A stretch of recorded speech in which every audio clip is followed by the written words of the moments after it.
Kumusta sa inyo? Malalim na ba ang pagpiga ng inyong mga brake levers? Nakapag-bleed ka na din pero lumulubog pa din kalaunan. Baka may tagas na yung brake levers mo. Sa videong ito, step by step nating susolusyonan yan.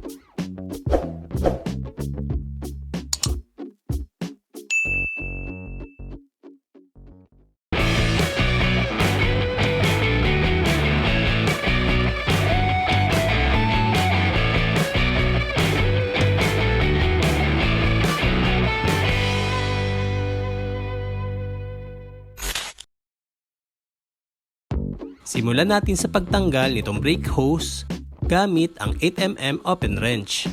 Oo nga pala, ang brake set na gamit ko ay Shimano M315. Sa pagkakaalam ko, applicable din ang tutorial na ito sa MT200 at sa Zoom brake set users. Para maiwasan ang posibleng pagtulo ng mga langis at alam nating ayaw ng rotor natin yan, ipinwesto ko ito na nakaangat at naglagay na din ako ng goma.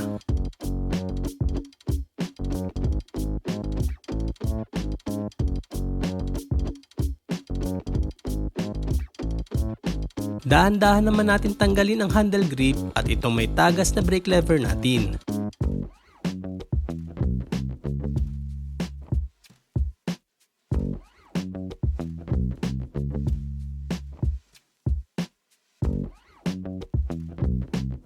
Dito nga pala sa part na ito, makakapa ang langis pag ito ay may tagas. Check nyo yan from time to time ha. Ito naman ang kadalasang cause ng pagtagas, ang madumi or damage na brake piston.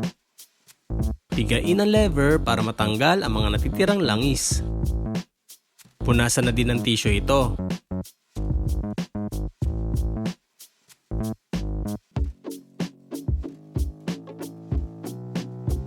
Itodo ang pag-screw dito pa loob para humiwalay itong reach adjustment screw sa ating lever.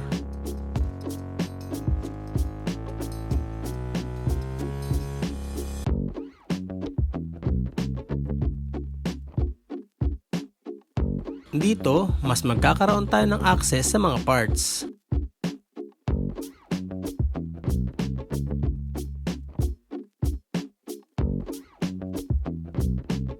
That is gross. Sungkitin at tanggalin ang circlip na nag-hold sa loob gamit ang plier na para dito. Nilagay ko na din nga pala sa description box kung saan kami nakabili nito. Pagtiyagaan nyo lang at medyo challenging itong part na to.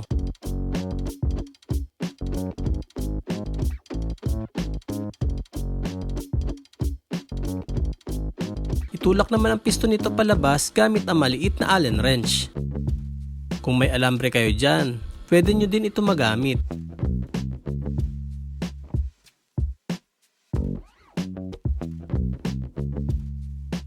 Pagkatapos tanggalin, banat-banatin ng kaunti ang spring para magkaroon ulit ito ng tension.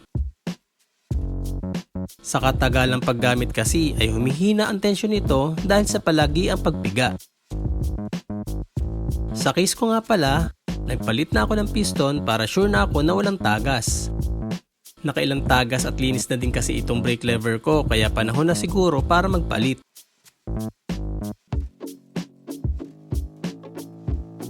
Pwede na nating linisin ang mga parts gamit ang tissue at alcohol.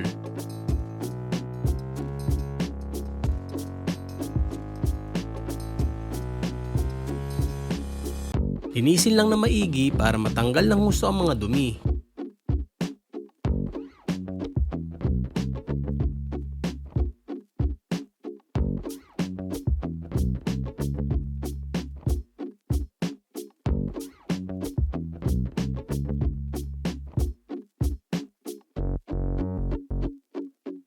Pagkatapos maglinis, i-assemble na ang piston at spring.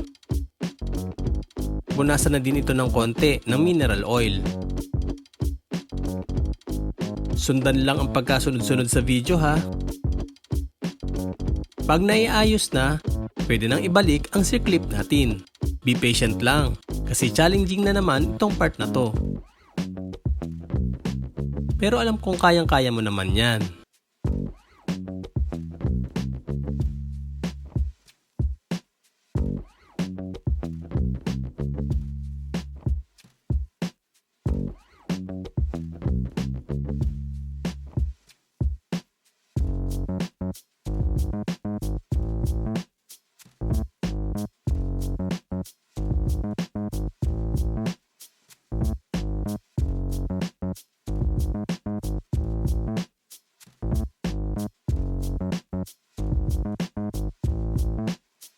Pag okay na, pwede nang ikabit ang reach adjustment screw sa lever nito.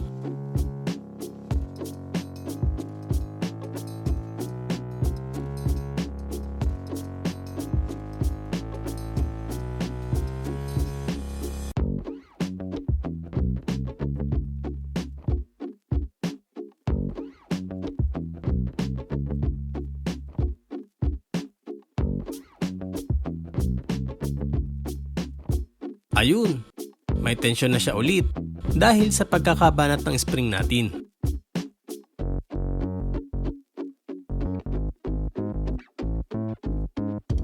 Pwede na natin ito ikabit sa bike natin.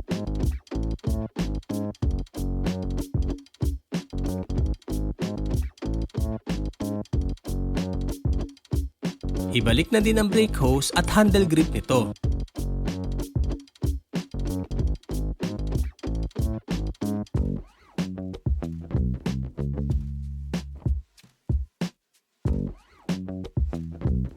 At dahil sa wala ngang langis ang brake levers natin, magbi-bleed tayo dito. Nga pala, may video din tayo ng full step-by-step bleeding. Check na lang sa may bandang taas. Sa mabilisang pagbi-bleed, iset lang ang funnel sa may brake lever.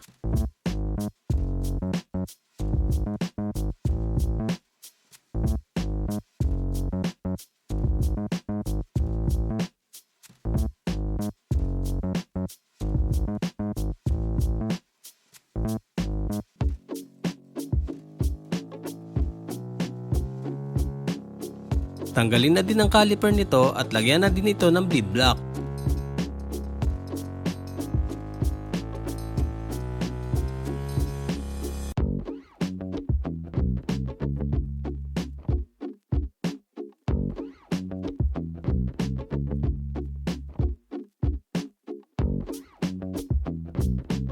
Iset ang syringe na may mineral oil at siguraduhin walang hangin ito.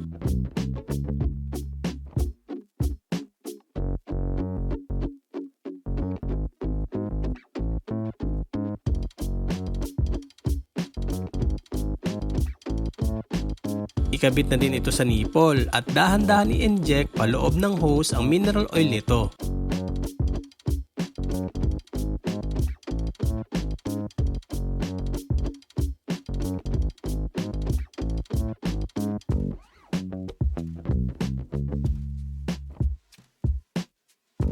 Makikita dito ang bubbles. Ibig sabihin may kaunting hangin sa brake system natin.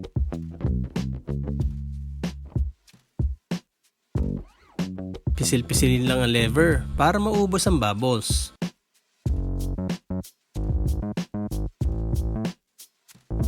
Pag okay na, pwede natin i-assemble pabalik itong caliper natin.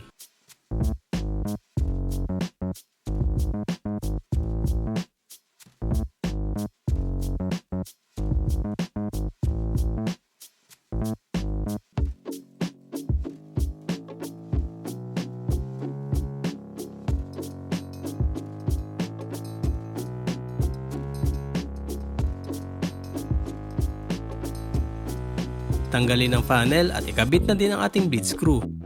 Ang o-ring nito dapat andyan lang ha.